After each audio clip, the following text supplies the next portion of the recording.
बिस्मिल्लाहिर्रहमानिर्रहीम। अस्सलाम वालेकुम जी। नेक्स्ट टॉपिक हमारा डी ब्रॉगली हाइपोथेसिस है। डी ब्रॉगली ने 1924 में ये स्टेटमेंट दी थी कि जितने भी रेडिएशंस और मैटर हैं इनकी डुअल नेचर होती है। डुअल नेचर का मतलब है कि वेव नेचर भी होती है और पार्टिकल नेचर भी। इसको डी ब्रॉगली हाइपोथेसिस कहते हैं। तो ये इसकी डेफिनेशन लिख सकते हैं, both radiations and matter have dual nature, that is wave nature and particle nature. इसका फार्मूला भी डिराइव्ड है। फार्मूले में देखो, रेडिएशंस के बारे में हम अगर उनकी डुअल नेचर इस तरह लिखें कि रेडिएशंस की एनर्जी, जब रेडिएशंस वेव होती हैं तो उनकी एनर्जी का ये फार्मूला होता है E equal to h f, जिसको आप hc/λ कह सकते हैं। जब वो मैटर के तौर पर बिहेव करे, रेडिएशंस एज मैटर, तो फिर फार्मूला एनर्जी का आइंस्टाइन मैस एनर्जी इक्वेशन के तहत E इक्वल टू mc²। याद रखना, ये आइंस्टाइन का फार्मूला है। ये डी ब्रॉगली ने यूज़ किया था फार्मूला। आपकी बुक में ये कुछ मिस्टेक्स भी हैं, ये जो कलीम अख्तर की बुक का फॉलो कर रहे हैं उसमें ये लिखा हुआ है कि ये डी ब्रॉगली का फार्मूला है। ये आइंस्टाइन का है, डी ब्रॉगली ने इसको यूज़ किया। तो ये पार्टिकल नेचर के लिए या मैटर के तौर पर जब बिहेव करती हैं रेडिएशंस, उसके लिए फार्मूला है। इसको इक्वेशन नंबर 2 कह देते हैं। 1 और 2 को जब हम कंपेयर करते हैं तो आंसर आ जाता है mc² is equal to hc/λ। इसमें से एक c और इधर c² कैंसिल हो जाएंगे, तो ये mc is equal to h/λ हो गया। ये c वेलोसिटी होती है लाइट की, तो mc product of mass and velocity, this is called momentum, h/λ। तो ये फार्मूला प्रूव हो जाता है p is equal to h/λ। ये जो असल में p है ना, ये है मोमेंटम। ये अमूमन होता है पार्टिकल्स का। वेवलेंथ लैम्डा ये होती है वेव्स की। तो पता चल गया एक पार्टिकल और रेडिएशंस। वैसे तो हमने रेडिएशंस के लिए ड्राइव किया है कि रेडिएशंस का मोमेंटम भी होता है, पार्टिकल भी। अगर आपको मोमेंटम भी होता है, वेवलेंथ भी।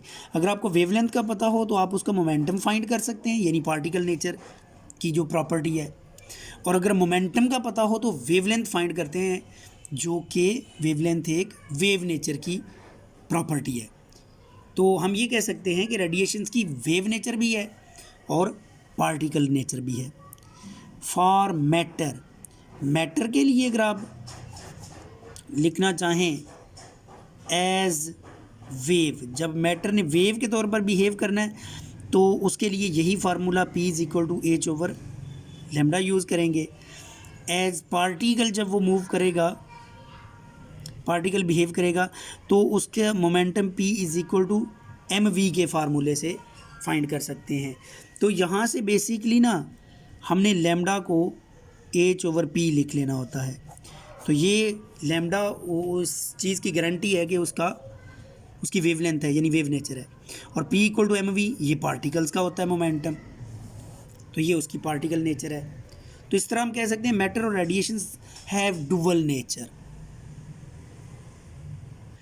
एक बात मैं भूल गया शुरू में करना, कि पिछला चैप्टर जो ख़त्म हुआ है ना, उसकी एक्सरसाइज में शॉर्ट क्वेश्चंस, न्यूमेरिकल्स और MCQs गिवन है। वो आप लोगों ने खुद करने हैं। शॉर्ट क्वेश्चन, न्यूमेरिकल्स और MCQs में कोई भी प्रॉब्लम होगा तो वो फिर आपने मुझे टेक्स्ट मैसेज पर पूछ लेना है व्हाट्सएप करके। देखें आपकी बुक में ये तकरीबन 53 MCQs गिवन है, जिनके आंसर्स उन्होंने दिए हुए हैं। अगर फिर भी कोई आपको समझ ना आए तो पूछ लेना है। और ये न्यूमेरिकल्स हैं, ये numericals Compton effect, photo electric effect अलग-अलग सबके दिए हुए हैं।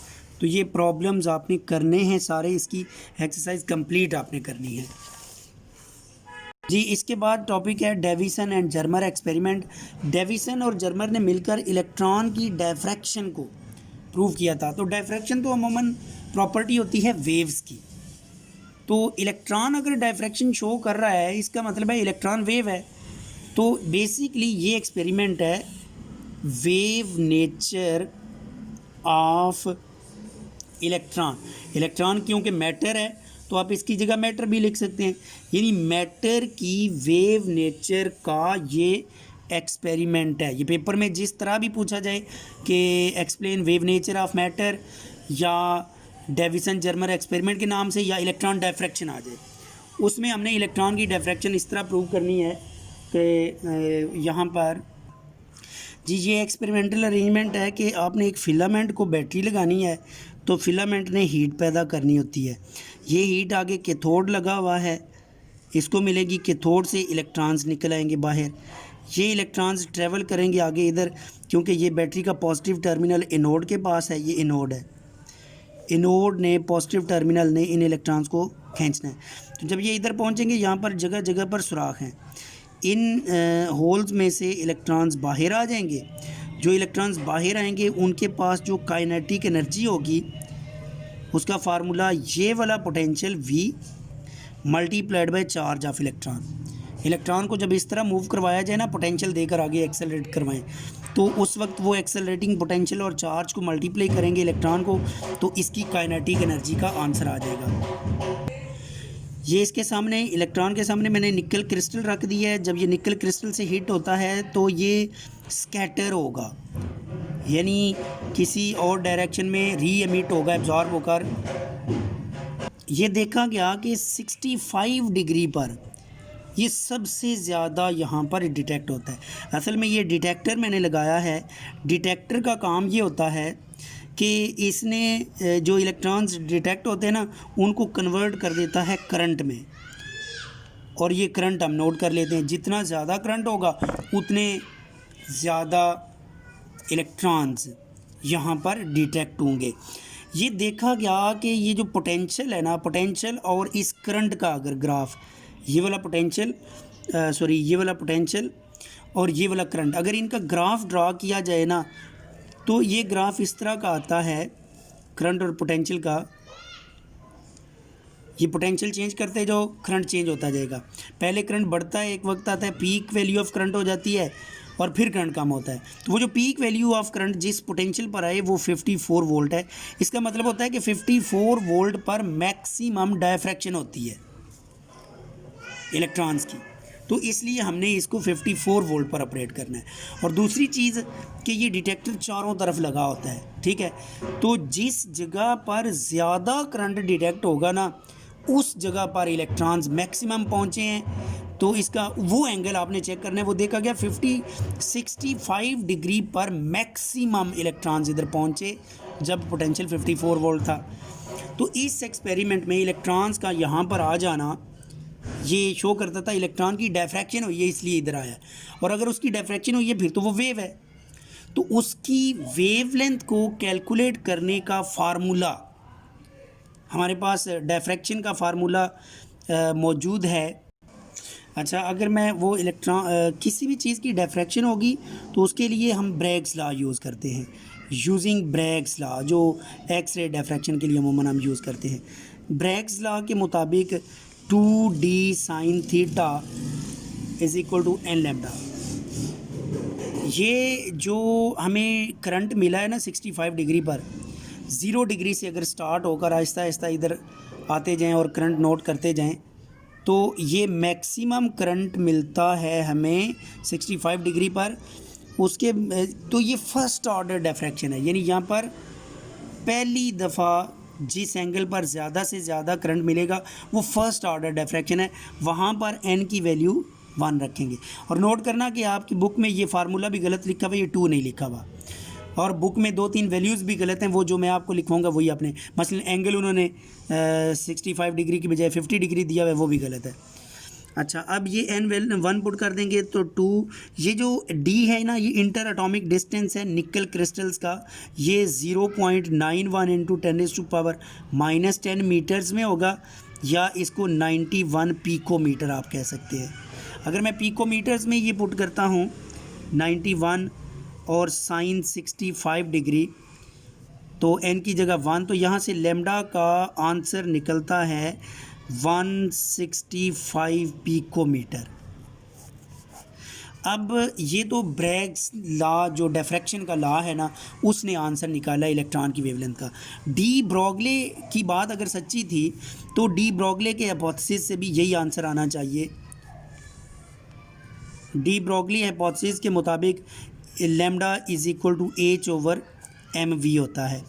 इसको इक्वेशन 1 कह लेते हैं क्योंकि हमें वेलोसिटी का नहीं पता। वेलोसिटी के लिए हम काइनेटिक एनर्जी का ये वाला कॉन्सेप्ट यूज़ करते हैं, kinetic energy equal to half m v square. यहाँ से काइनेटिक एनर्जी को हम इस तरह भी लिख सकते हैं जो मैंने डायग्राम में लिखा था, kinetic energy equal to potential into charge. ये वी पोटेंशियल है, इन दोनों को कंपेयर कर देंगे तो आंसर आ जाएगा potential into charge will be equal to half m v square. ये वी वेलोसिटी है, ये वी पोटेंशियल है। यहाँ से 2 दूसरी तरफ चला जाए तो ये m v square is equal to 2 into potential into charge. दोनों तरफ मैस से मल्टीप्लाई कर दे तो ये mass square v square is equal to 2 m v E. ये मैस स्क्वायर वी स्क्वायर बन जाएगा p square momentum. P equal to m v होता है ना, p square m v square p square हो जाएगा, m square v square p square हो जाएगा 2 एम वी ई। ठीक है, दोनों का अंडर रूट ले लें तो ये आंसर आ जाएगा P equal to 2m into v. याद रहे कि अब इसमें सिर्फ हमें ये पोटेंशियल चाहिए था, वेलोसिटी नहीं है। तो इस तरह ये मोमेंटम की वैल्यू जो है ना, आपने इक्वेशन नंबर 1 में ये जो mv है ना उसकी जगह पुट कर देना है। ये आप इसको mv भी कह सकते हैं ना, P इक्वल टू mv होता है, पुट इन 1। तो 1 का आंसर ये बन जाएगा पुट इन 1, तो lambda is equal to h over 2m into potential into charge under root. इसमें अगर पोटेंशियल 54 वोल्ट वैल्यू पुट करते हैं, एच प्लांक्स कांस्टेंट और मैस ऑफ इलेक्ट्रॉन पुट करते हैं तो ये आंसर 166 नैनो पिकोमीटर निकलेगा। That is very very close to Bragg's law answer. तो इससे कंफर्म हो गया कि इलेक्ट्रॉन की वेवलेंथ डी ब्रॉगली हाइपोथेसिस से भी वही निकलती है जो ब्रैग्स लॉ के फार्मूले से निकलती है। तो ये इस बेस पर कंफर्म हो गया वेव नेचर। उसके बाद जीपी थॉमसन, एक और साइंटिस्ट था जीपी थॉमसन, उसने भी wave nature of electron prove की थी। उसका एक्सपेरिमेंट डिफरेंट था, वो एक्सपेरिमेंट तो हमारी बुक में नहीं है, इसको जस्ट आपने रीड कर लेना है एमसीक्यूज़ के लिए कि जीपी थॉमसन का जो एक्सपेरिमेंट था उसमें कौन सी चीज़ उसने यूज़ की थी। ये नीचे दिया हुआ है, बस इतना ही। ओके जी, अल्लाह हाफिज़।